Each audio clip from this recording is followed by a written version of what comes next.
This next near-death experience comes from the Ian's archives.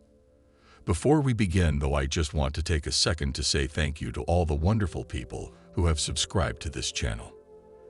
I truly believe I have the best subscribers on YouTube.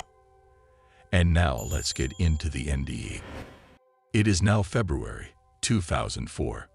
To the best of my memory and writing style, this is a complete accounting of what I experienced 33 years ago. My intent is to record this while I still am able. The reader should appreciate that some of this is memory that I did not want to ever remember. I tried to push it from consciousness. Over the years, I have tried to focus only on the good and not on the evil. But I am acutely aware that there are both. This is my account. It happened to me, and I am stuck with it. The year is 1971. I'm 14 years old, and it is the summer of my freshman year of high school. I applied to work at a Boy Scout summer camp for the third year running. The first 2 summers I applied, I wasn't offered a position. This year was my last chance, and the camp director offered me a job working in the camp kitchen. It's not what I had in mind, but I accepted. The camp ran like clockwork. Each Saturday, all of the scouts left the camp, and on Sunday, a new bunch of troops arrived. On the first day of their arrival, campers were required to pass a swim test to be allowed to participate in lake activities. Since working the kitchen was hard with little time off, and since I was a certified junior lifeguard, I volunteered to watch over the new campers as they performed their swim test.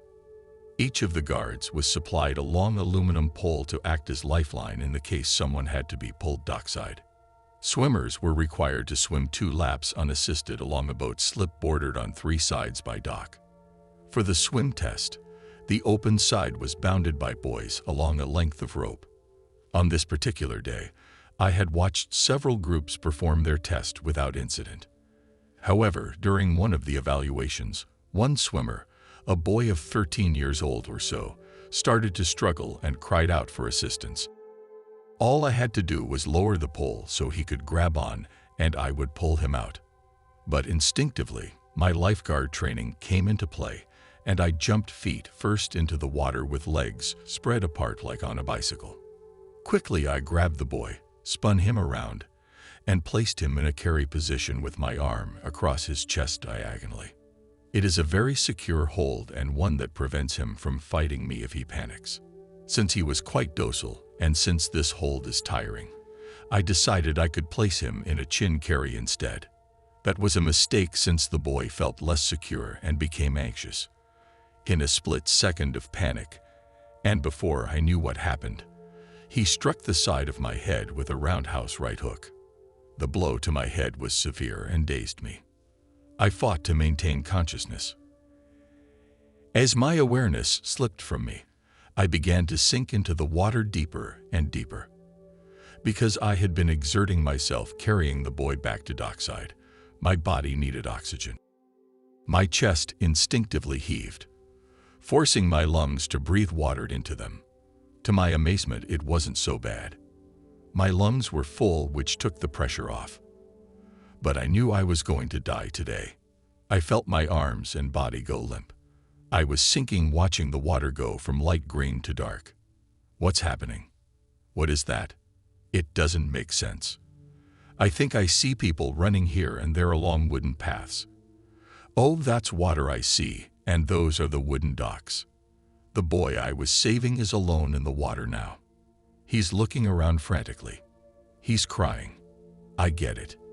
I'm floating above everything, and I'm looking down onto the lake and the docks. I don't see me because I'm underwater. But how can I be seeing this? Why? I'm at maybe 50 feet above the water. I want down. I belong down there. How do I get down? As if I have a rubber band attached to my back that reaches its limit, I am pulled higher into the sky. Holy cow! I don't see the lake anymore. I'm in the clouds. The earth pulls away from me. I can see it, and it's getting smaller. I'm in space. It's dark except for the stars. Slowly, they start to move, streaking the black backdrop and forming lines of light. As I pick up speed, I feel I am moving to the end of the universe with the stars whizzing by me. The lights create a walled effect like warp drive in Star Trek. I'm moving fast, faster than is possible, yet there is no real sensation except for sight. Then into darkness. It's black, pitch black. I see nothing. There is nothing. I strain to see something, anything. I don't like this. I'm scared. I feel I am in a universe devoid of all things. It is vast without end, and completely and utterly empty. There is no one else, nothing else. I am alone. There is no person, no life, no death, no love, no hate, no salvation. There is only a vast emptiness except for me. The loneliness overwhelms my senses. I would welcome anything. Please, please. I can't stay here. Wait, I see something. Do I hear something too? Is my mind playing tricks? I hear laughter. I don't know if I like the sound of it though. I see a pinpoint of light. It's getting larger, but I can't make out what. If anything, it is. The laughing is getting louder too. The light starts to form a shape. Huh. I can't believe what I am seeing. It can't be. It is. It can't be. I see a face. Except it's not a face. I don't quite recognize it because it's a skull and it's laughing. It isn't a good laugh. It's sinister. He's mocking me, gleeful at my plight. It's a terrible sound that sends shudders through me. It speaks and tells me I am there forever, with him. I begin to hear others talking. They are coming nearer with conspiratorial voices that are evil and menacing. The skull brought them, or they followed. I'm scared. I feel their presence encircling me. These are creatures of the darkness. I can't see them. I sense them. They're near. They are as dark as the surroundings. The skull continues laughing. Ouch. Something clawed me and I am being bit as if being tasted. Then, they are set loose upon me, clawing, scratching, and biting. It feels like my skin is being stripped off. Oh, the pain. God help me, please. I can't take this. God, please help me. The attacks continue. Then I recall an old parish priest told me that evil cannot remain in the presence of God. I call out, Lord, Jesus Christ, help me, please. Help me. The attacks subside and soon stop altogether. The dark entities of evil slink away into the darkness. I am alone again in the black emptiness, but I am relieved. Some moments later, I see something again. It's another pinpoint of light. Oh God, please don't let it be that skull again. It's coming closer and separates into more than one light. What are these? They get larger. They look like soap bubbles. Lots of soap bubbles. Lots and lots and lots of soap bubbles. They're everywhere. Hundreds, thousands, and then millions of them. The colors are magnificent, lively, and translucent. Each bubble dances about in its own way. They are alive. They don't harm me. They are good. I'm confused why I am seeing this. What are they? The bubbles begin to move past me slowly at first, and then faster. I'm moving or they are. I'm not sure which. The movement of the bubbles past me generates streaks of red and violet light bars, encapsulating me into a tube of colored light culminating in a faraway vortex. I have no choice but to move through it. When I reach the end, I hear, "It is time to review your life experiences." Who's there? Who said that? I don't see anyone. I'm the one watching over you. Are you my guardian angel? If you like. Yes, it was nice to be in the presence of another. And with that, like watching a big movie screen, my life was portrayed before me instance by instance, moment by moment. It would be normal to think that this would take some time, but time doesn't exist. There's Billy. He's about 5 or 6 years old. I used to play with him when I was a little kid. We're playing with cars behind the orange brick duplex across the street from where I live. I say something bad to Billy. It's not a nice thing. I'm being mean and spiteful. The difference now is I feel him hurting. He's crying. I feel his anguish.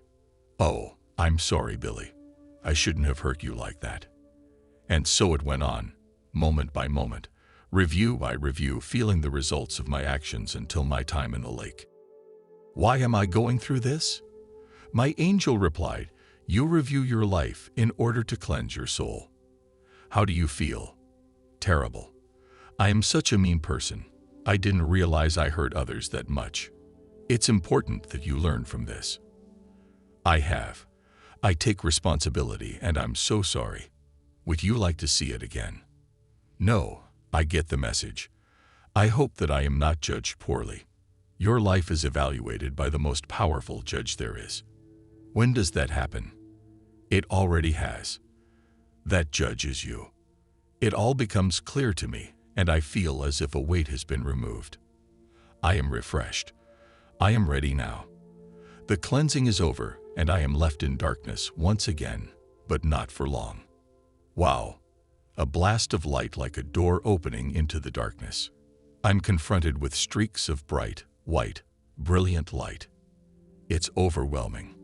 It is the purest and whitest light I have ever seen. It covers me like a blanket. Light this bright should be impossible to look at, but it isn't. It's warm and wonderful. The light bathes me with a glow of overpowering love and inner peace. It's absolutely wonderful. I move closer. Someone is standing in the doorway. Streaks of white light stream around his body. He's dressed in a white robe.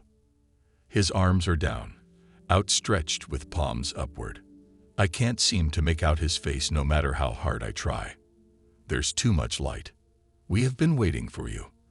But this isn't your time to be here. I know that voice. He is familiar to me. Why can't I recognize who you are? I must know you. I feel such a sense of inner serenity that I have never felt before. I like this place. I want to stay here. I sense that if I take his hand, I can stay. In fact, if I touch him, I must stay. I will not be allowed to return to my prior existence. I don't want to return. I reach out to him, but can't quite touch him. Before you go, you may look into the future. He motions to his left. To my right, I notice a white table. It is stone, perhaps marble. On the table is a flat gold bowl filled with a liquid like oil or water. It's reflective and dark. Behind the table are 3 old men in white. 2 are sitting. 1 is standing next to something like a pillar or a podium. There may be a book on it. They motion for me to come closer, and I do. Look into the bowl and see the future of mankind. I peer into the black liquid and see devastation. Cities are on fire. It's horrific. I turn away. I don't want to see this. Why are you showing me this? We want you to take a message back with you. Man must change his ways. But I'm only one person. What can I do? Spread the message. He continued, you have a special ability. I know he was referring to my paranormal senses. I am going to ask you a question. Whatever is your first response is the one we will accept. You cannot change your mind afterwards. Do you understand? Yes, I do. What's the question? Do you want these powers you have and the ability to see into the future? Immediately, I respond, no, I just want to be normal. Very well then, it is done. I withdraw from this area, and once again I find myself before the man in the white robe blocking my access. I want to enter. It feels so wonderful here. Can I stay here? You have work yet to do. You cannot remain. It is not your time. But I want to stay. Please, let me. I will show you something. With that, 3 small bubbles appeared from the darkness on the left. They get larger. They are like the bubbles I had seen before. As they get nearer, I can see the faces of 3 small children, 2 boys and 1 girl. Who are they? They are your children. But I'm only 14. I don't have any children. You will, and these are them. Don't you see? You must return in order for these children to be born. As I look at their faces, I realize one bubble stands off from the other two. Why is he separate? He is never born. He is your child, but he will remain here. Huh. How can that be? He's not born, but he's my child. You will understand one day. You must remember that while he remains here, that he exists and that he loves you. With that said, the other two children depart, becoming smaller until they disappear. It is now time that you return. I try again to reach out and touch him, but I am being yanked backwards.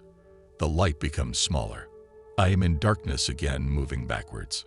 I know I am returning. Then, crack. With a jolt, I am back in my body. I find that I am sitting on the bottom of the lake in the mud. I have to get up for air. My legs flex. My arms start to paddle upwards. Will I make it? I don't think I can. It's got to be 10 or 12 feet or more. I need air. Struggling, I finally feel air with my right hand. With another stroke or two, I break the surface. Immediately, I cough up water from my lungs. The swimming boy is terrified. I see it in his eyes. He begins to help me. That's ironic. Still coughing and gasping, little by little I get air into my lungs and it feels good. One of the senior waterfront instructors runs towards us down the dock. Quickly I resume, pulling the boy to shore. I'm exhausted, but somehow I manage to do it. The boy is saying, "I was helping you." I cut him off and push him up onto the dock with the assistance of the senior instructor. He congratulates me on saving the boy. I'm dazed and confused. I say nothing and get out of the water. My body is intact, but my mind reels with what just happened. Prior to this episode in my life, I had many paranormal experiences. Afterwards, the activity subsided. It wasn't eliminated by any means, but I can live with it and interpret things better. All in all, the old men I had talked to made me normal, and I am grateful. Over the years, I have asked myself why a 14-year-old would encounter such an evil entity. After all, how bad can a 14-year-old boy's life be that he should deserve such treatment? I have concluded that mine was an unplanned journey to the other side, so family members and friends there were not prepared for my arrival. Since no one knew I was coming, I became a target of opportunity for the dark side entities. Conversely, I like to think at the appropriate time someone will help me navigate a safe passage. At the time of this near-death experience, I was a Catholic. Afterwards, I continued to go to a Catholic school. In fact, the school was a pre-seminary grooming boys for the priesthood. But I was changed. Religion, any religion, didn't matter to me anymore. I no longer saw the church as the endpoint, but rather as a vehicle some people use to the endpoint. My view now centers on the concept of a creator with a divine plan that is revealed to us at his pace in his own time. Had I met the creator? I don't know. An interesting side note to this story is that I studied classical Greek the following 2 years in school. During that time, I learned of the ancient Greek belief in the fates. These were old sages typically depicted in white robes with white beards. If I recall correctly, there were 3 of them. One fate determined a person's time of birth, another the time of death, and the third measured a man's life. I have to admit that the similarity to my near-death experience unnerved me when I learned of this. Could I have talked to the fates? Years later, I met the woman I would marry. Although she still doesn't believe me, the very instant I saw her, my head went boing like a spring releasing its energy. I instantly knew I had met my future wife. And as predicted, we had 3 children, although one was miscarried and was never born. And so, indeed, I did come to understand. What else have I learned? I know that our actions affect others in both positive and negative ways, and that we will come to appreciate this fact in the next place. I know there are indeed evilness and goodness, darkness and light, suffering and serenity. I know that mankind has the capability of extinguishing itself. But above all else, I know that our souls, our being, what it is that we are, does not die. The journey continues for us beyond this world. At a minimum, we gain a new perspective in the next place. It just may not be a complete understanding of all things. And while we search for the solution to life's equation, we may return to this world in a new instantiation, but wearing the same fabric of our existence. I also like to think that we are born afresh with those other souls with whom we choose to travel. That is how I recognized my wife when I first saw her. And so it is. After every life we live, we become stronger and truer, tempered by our experiences until such time as we may complete our journey, and we are truly born.